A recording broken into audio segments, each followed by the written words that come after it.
This is Al Hunter. You're listening to the Audio Cafe with Keith Sapola. Dig it. Be well. Be good. Be kind.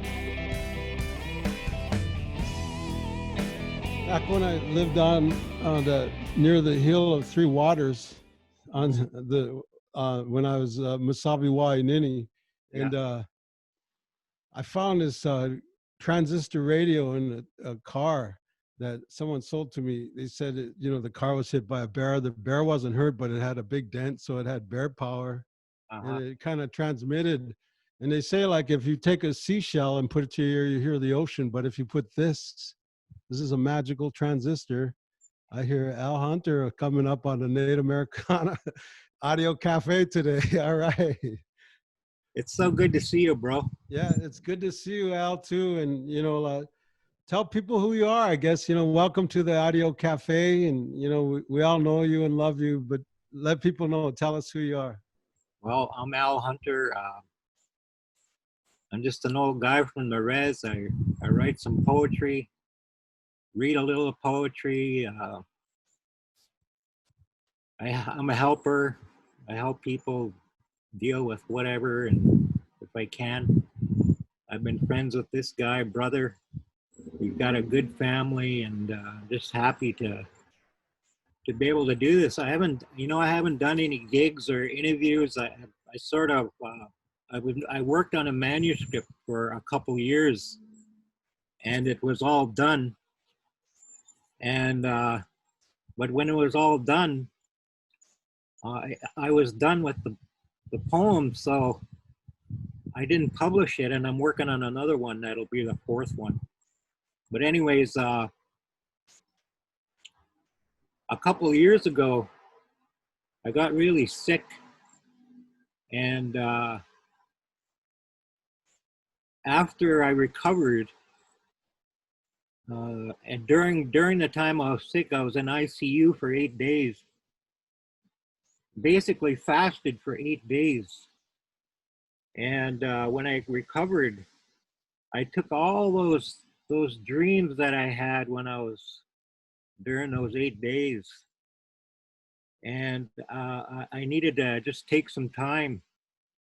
I took the last couple of years off. Really, I haven't been out there, sort of thing. But I've been working on stuff and trying my hand at writing some lyrics and changing things up a little bit. I don't know if it's going to work, but there you have it. What kind of title? I read this one poem all the time. Yeah. And, yeah, at that this morning. A new book. Like, tell the people about this one here. Beautiful Razor. What was the title of that? Love Poems and Other Lives. Yeah. Oh shit, that was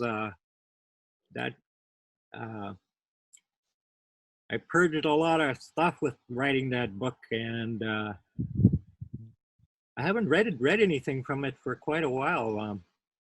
If you want me to, I would. We'd love that. Would you do some reading today, Al? Sure. Yeah, but let's talk a little bit more. I want to talk about your inspiration, and when is the time you write? I mean, do the lyrics fall, or do you work on them, or?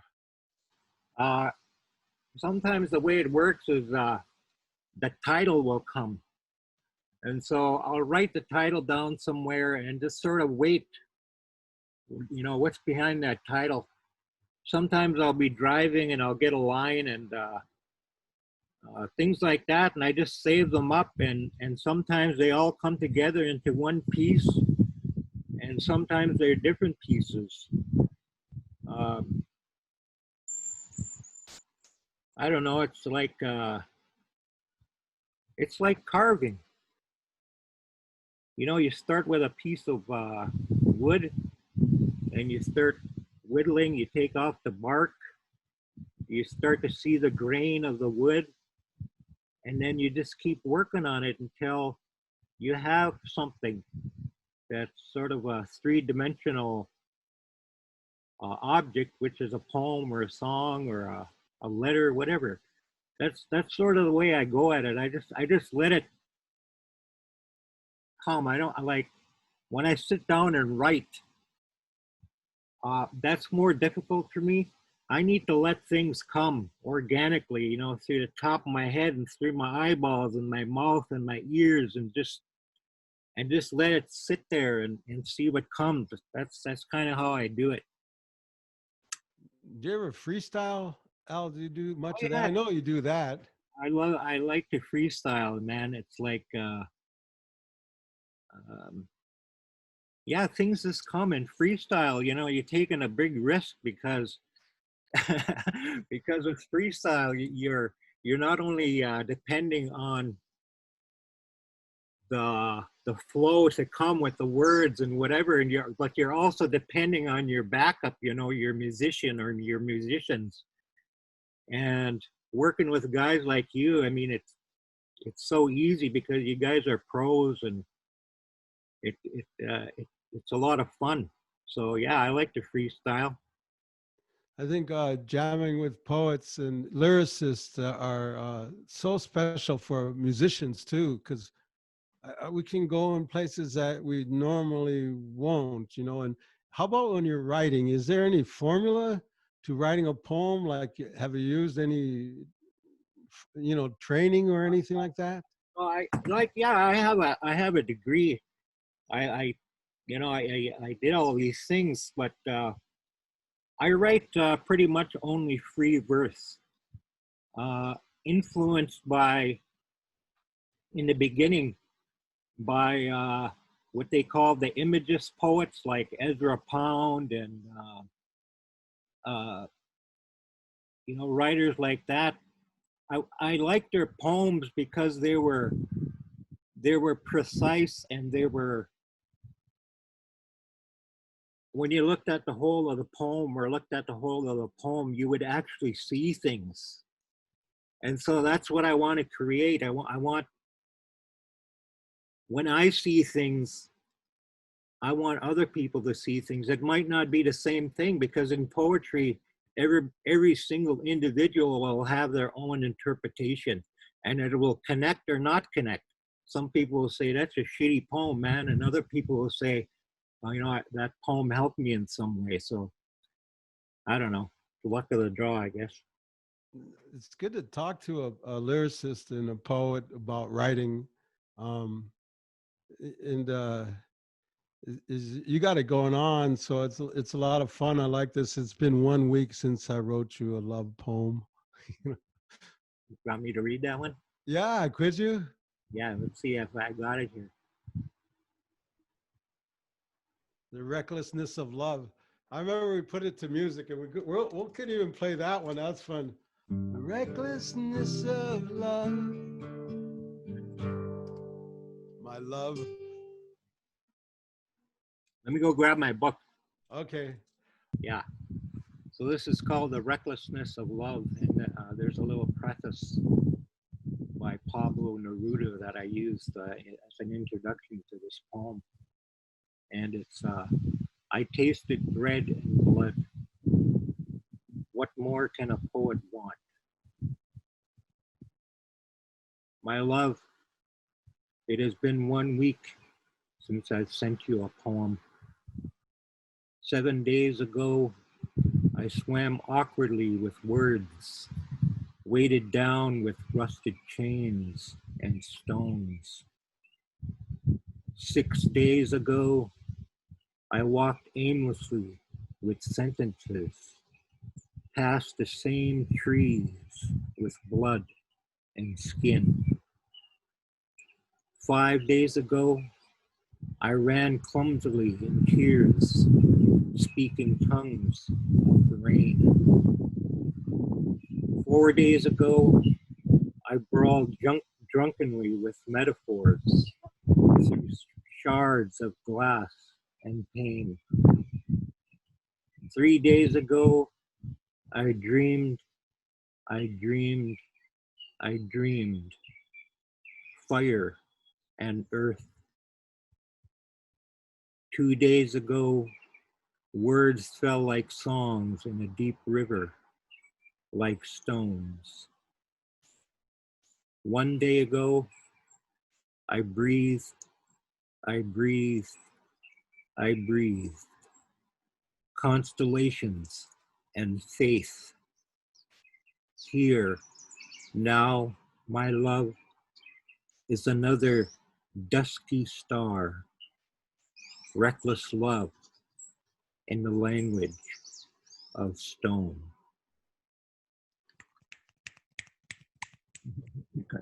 Right on, bro. Man, if Oh, you know, put some good acoustic guitar behind that. oh yeah. Uh, that was always the images of a dusty star. You know, like I think it's just conjures up something. You know, like reminds us. Yeah, it's like, you know, things fade in and out, and between us and that star is so much atmosphere and so much uh,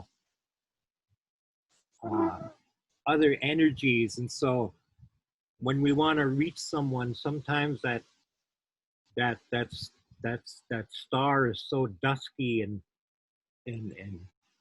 out of focus sometimes that, you know, the best that we can do is reach out, you know. I guess that's what we're trying to, you know, and what we're doing is just reaching out to people. Any what's going on up there where you're from, Al? Well, things are pretty quiet. Things are People are staying home. um, we've been fortunate around here, you know, but I think we're given an opportunity right now, I think, to look at ourselves, right? And to ask ourselves, where am I? Where am I? Where is my family? Where is my children? Where are my children? Uh, so this time, even though it's hard, it's difficult, it's perilous. You know, we're living in a perilous night, and there's light because every day the sun will rise again. This is a this is a time to look at where we're at. Where do we want to go? What do we want our life to be? What have I done that has served other people? What can I do? Do I want to? I think this it's kind of a paradox because this isolation actually has brought people closer together, and people are engaging with themselves and expressing, hey, I'm hurting, or hey, I'm okay. This is how I'm feeling today. And so I think that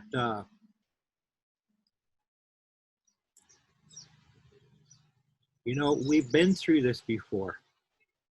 We've been through it before, and we will uh, we'll make it. Um, we need to think. We need to figure out what's good, what's working.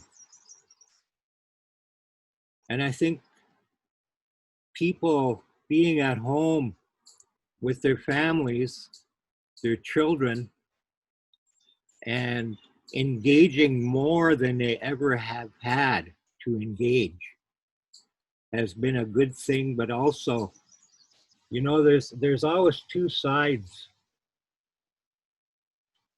One side is the families who are spending more time together have used that time to to bond even stronger. But on the other side, there's also a rise in domestic abuse because of the isolation. And there's a rise in all kinds of, all kinds of things, not only domestic abuse, but child abuse. And so there's two sides here that are playing out. And those ones that are over here who are really struggling and bad things are happening maybe. Those are the ones that we need to think about also. We need to really be concerned about the children. The children are really what it's all about. Even if you don't have children, if you're single or whatever, the children are the most important people to be thinking about right now. Because as adults and as people who are out there and have lived experiences and are living life, we need to apply that to think about what do we want our children's world to look like. This is a turning point here. Yeah. It's like, when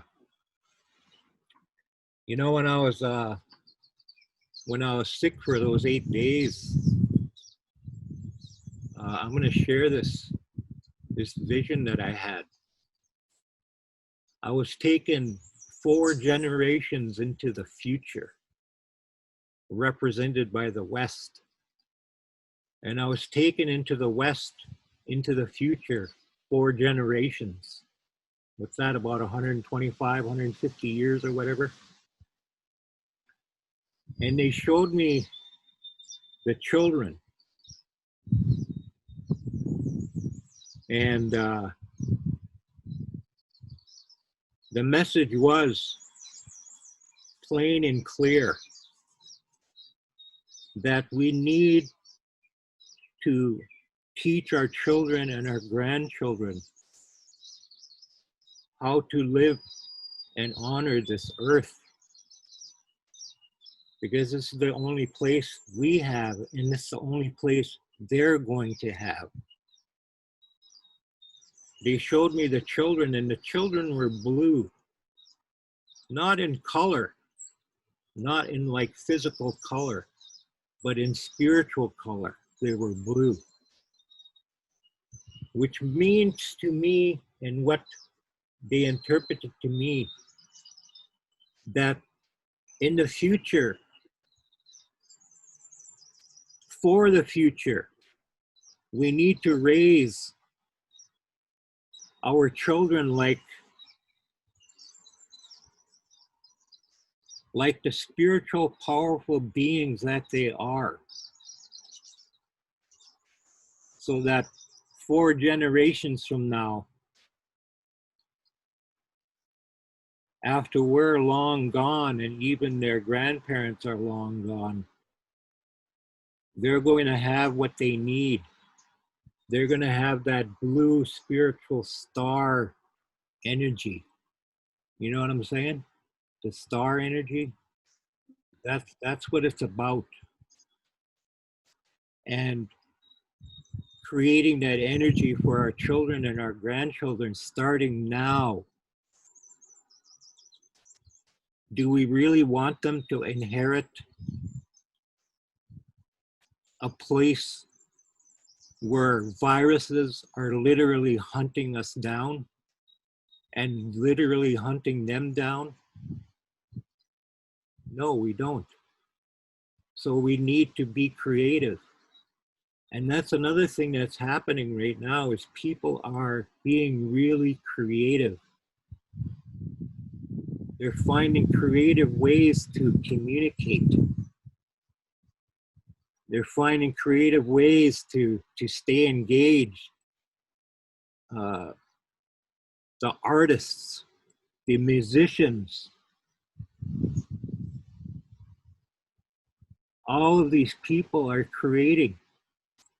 And just like the normal people next door, they're creating something. And so, because everything is energy, like our old brother, late brother John used to talk about, everything is energy, man. And so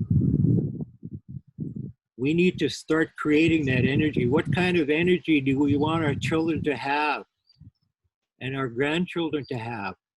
Not only now, but in the future, what kind of energy do we want them to carry? That's what I got from that 8 days while I went under there, and was taken 4 generations ahead. You know, you don't have to believe anything I say. You can, you know, people can call me whatever. It's just that I think that this time right now is a time to think about our children and our grandchildren. That's number one, you know. So I love things and still do. Some heavy words and really words to live by. And you touched our spirit, Al. Thanks so much for bringing us into the present tense. I believe that's where the medicine is, in the present tense, you know, with attention. How about another poem? You want to read us one more of your collection there? Your dealer's choice? Yeah. Hang on a second here. All right. Well, you can pick up your guitar, bro.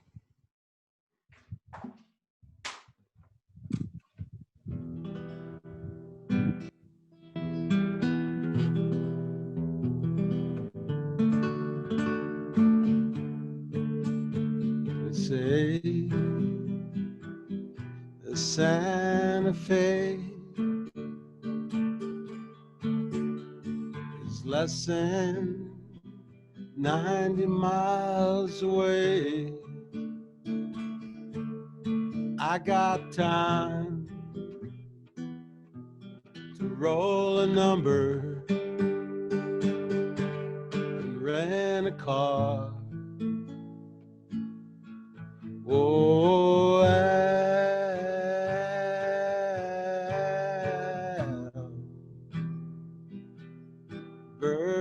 Albuquerque.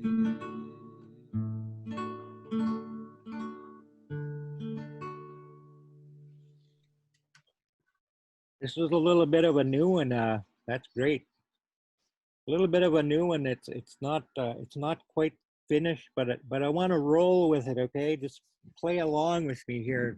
I'm gonna repeat it a couple times and just see where it goes. Are you ready? Yep. Where am I? I should be home with you. I should be a stone wrapped in the heat of you. We should be birch, your arms around me. We should be cedar tree roots, my feet intertwined with yours, the way you let me. Our fingers intertwined, the way that you like, your belly against my back, the way that I like. Where am I? Home with you. A stone wrapped in the heat of you. We are birch, your arms around me like cedar tree roots, our feet intertwined, the way we let ourselves, our fingers intertwined, the way that we like your belly against my back, the way that we like.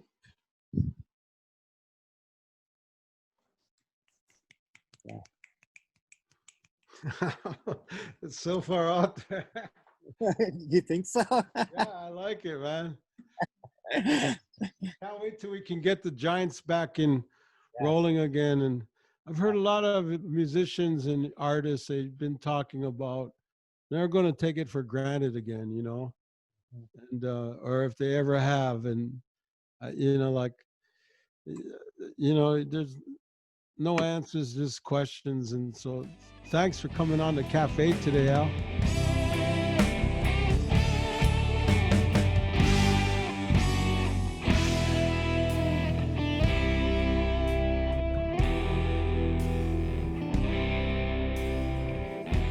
Hey, Keith, do you remember that old radio station? It was an AM radio station. We used to listen to it as teenagers. We'd catch it on the airwaves. It was WLS in Chicago. Oh yeah. Yeah, We'd live for that. We'd I like at late at night. We'd go on the Iron Range. We'd go on the mine pits. yeah, Listen to it. And that was a great radio station, and the DJs are so funny. We'd listen to it all night as long as we could catch it. You know, we'd hang out down by the river, on the highway, whatever, when we were kids. we'd always have fantasies. Hey, let's go to the Chicago. We'd get as far as Superior, and oh man, it's a long ways. You know, never went there. Yeah.